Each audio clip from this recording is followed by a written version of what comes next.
Gold, trusted gold buyers. మీరు తాకట్టు పెట్టిన బంగారాన్ని విడిపించి ఈ రోజు ఉన్న మార్కెట్ ధరకు కొనబడను.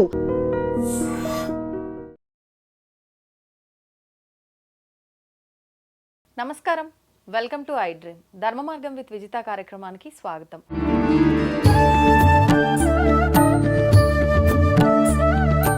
ప్రస్తుతం మనతో పాటు ఉన్నారు ప్రముఖ ఆధ్యాత్మికవేత్త ప్రొఫెసర్ సత్యనారాయణ మూర్తి గారు. ఇప్పుడు వారితో మాట్లాడి మరిన్ని విషయాలు తెలుసుకుందాం.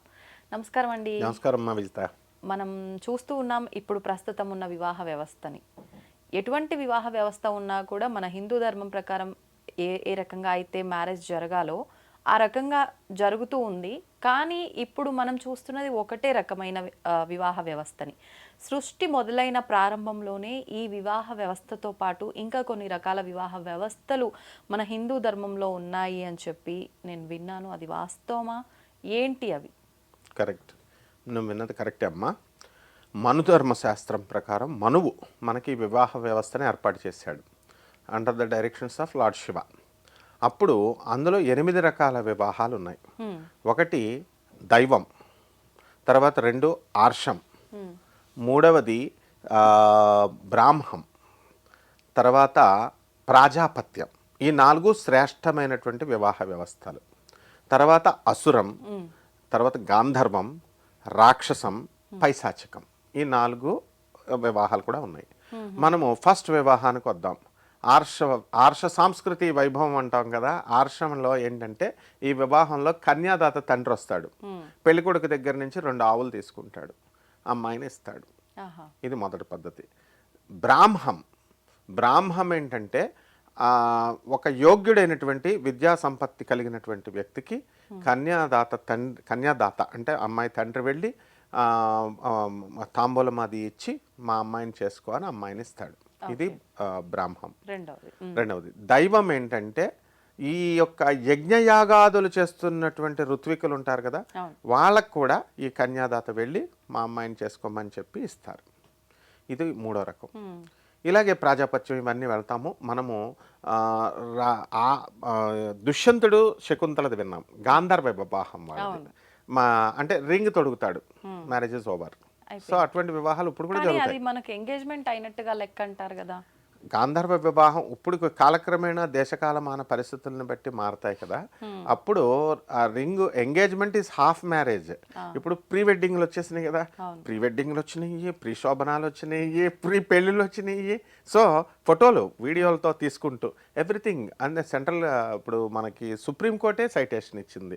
వివాహ వ్యవస్థలో మార్పులు వచ్చేసినాయి. ఎలా వివాహము వాళ్ళు ఎలా చేస్తున్నారంటే ఈ గతంలో వివాహము అనేది ప్యాట్రియార్చీని బట్టి వచ్చింది. ఏమని వచ్చింది? పేరెంట్ ఆఫ్ ద అమ్మాయి అతను లీడ్ తీసుకుంటాడు.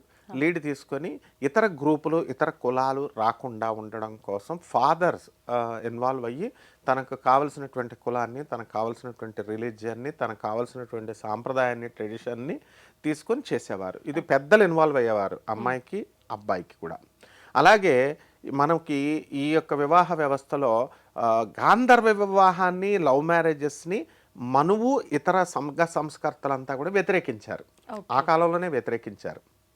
ఇకపోతే ఈ వివాహ వ్యవస్థ అనేటటువంటి దాన్ని ఇన్ఫ్లుయెన్స్ చేసేది ఏంటంటే మతం ఇన్ఫ్లుయెన్స్ చేస్తుంది, కులం ఇన్ఫ్లుయెన్స్ చేస్తుంది, ట్రెడిషన్ సాంప్రదాయం ఇన్ఫ్లుయెన్స్ చేస్తుంది, అండ్ మోడర్నిటీ ఇన్ఫ్లుయెన్స్ చేస్తుంది. అంటే ఆనాడే మోడర్నిటీ ఉంది, ఆధునికత, యువతకి స్వేచ్ఛనిచ్చారు.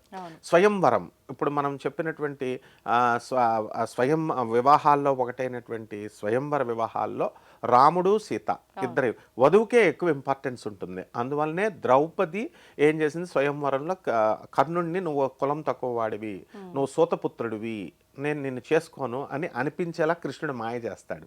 ఎందువలన తను పుట్టిందే పాండవుల కోసం పుట్టింది.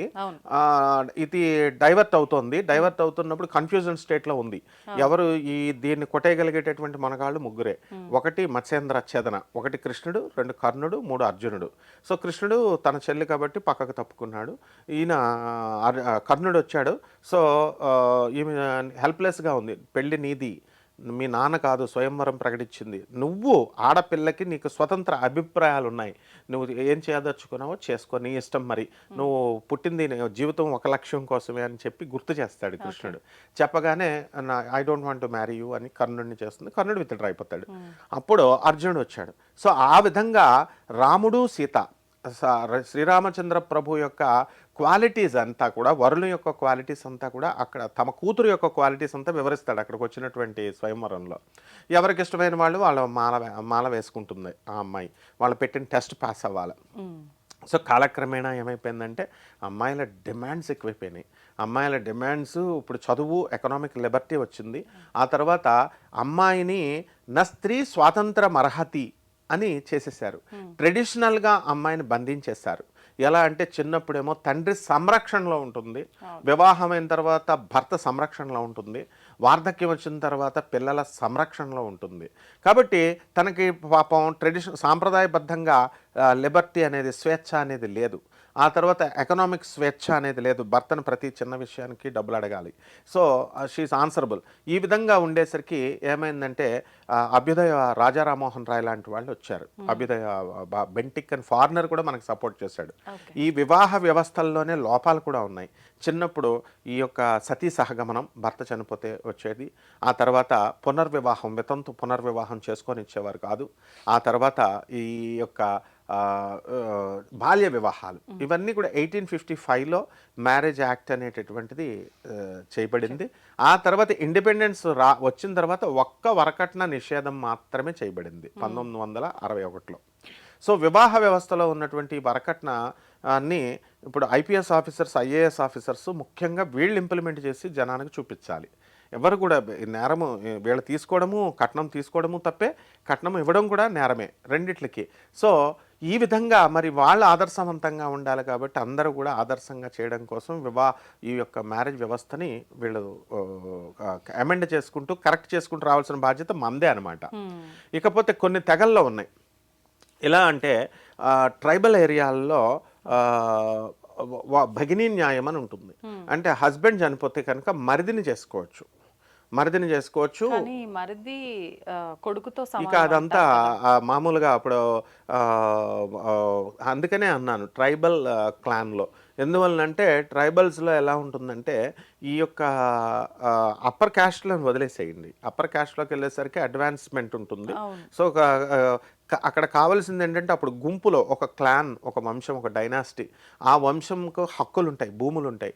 ఆ హక్కులు, ఆ భూములు మళ్ళీ వీళ్ళు వాళ్ళపైన ఆధిపత్యం రావాలి. కాబట్టి దీనికోసం మరిదిని చేసుకోవడం ఇలాంటివన్నీ కూడా సాంప్రదాయాలుగా వచ్చినాయి. అసలు ఈ మ్యారేజ్ వ్యవస్థ అనేది ఎందుకు వచ్చింది అని అంటే 3 ధర్మాలు చేయడం కోసం వచ్చింది. ఒకటి ఏంటంటే ధర్మం, 2 ప్రజ, 3 రతి. అంటే ధర్మబద్ధంగా సంతానాన్ని కనాలి. అంటే మెయిన్ ఆబ్జెక్ట్ ఒక వివాహ వ్యవస్థ అనేది ఎందుకనంటే సంతానం కలగడం కోసమే. ప్రజ అనేటటువంటిది ప్రజలు ఆతిథ్యం ఇవ్వాలి, అభ్యాగతులు ఇంటికి వచ్చినటువంటి వాళ్ళకి అందరికీ కూడా గృహస్థ ధర్మంలో ఉండి బంధువుల్ని అందరినీ చూసుకోవాలి కాబట్టి ప్రజ.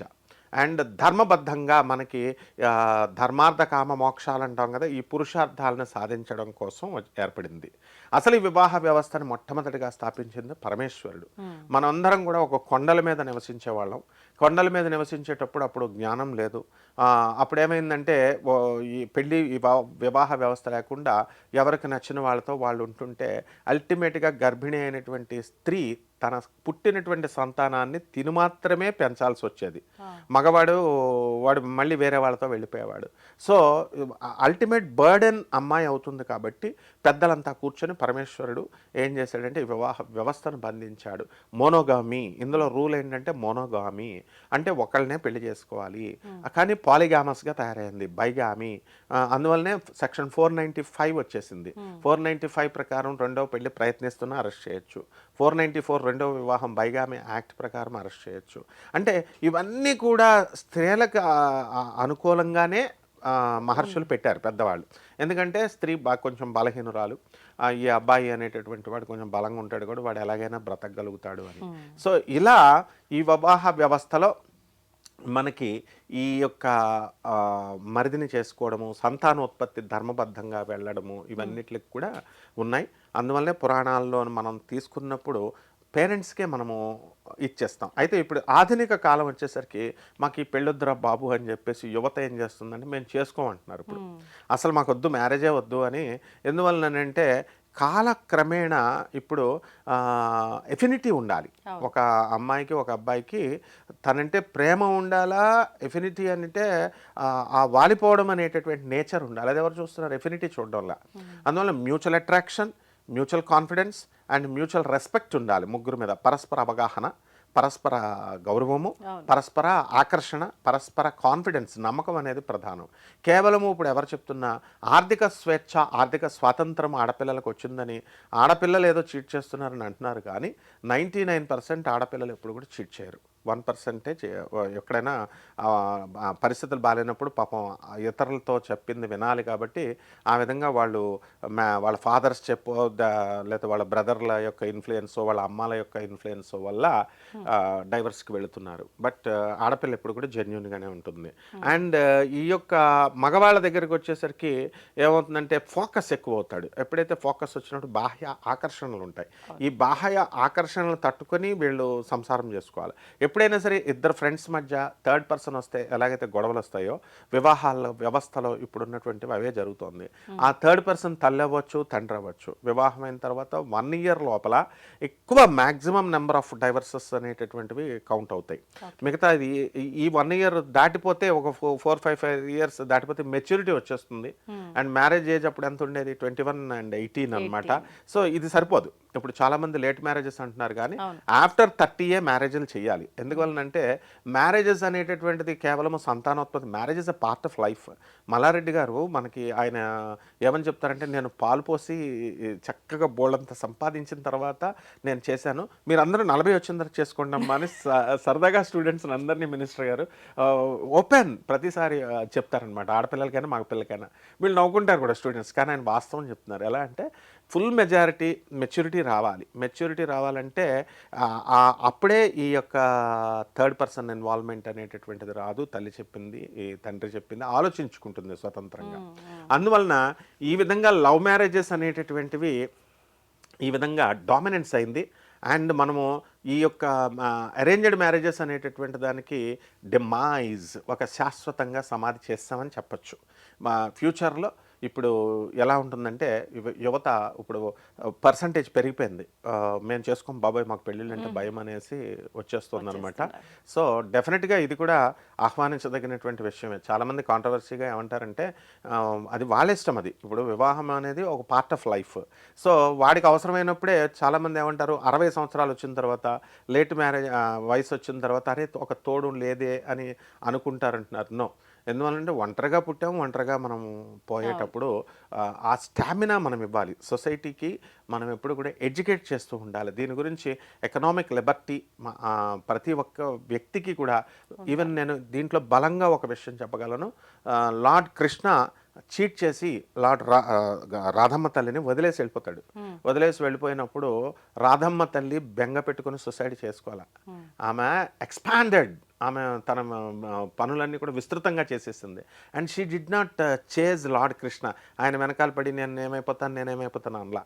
కాబట్టి రాధమ్మ తల్లి ఆదర్శం.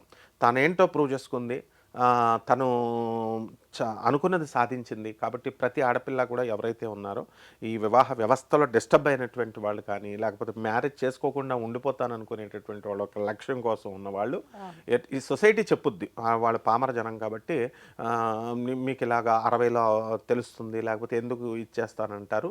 సో సుప్రీంకోర్టు కూడా సైటేషన్స్ ఇవన్నీ కూడా మనం హైకోర్ట్స్ ఇవన్నీ కూడా ఏం చెప్తున్నాయంటే, చక్కగా లెట్ దెమ్ లివ్.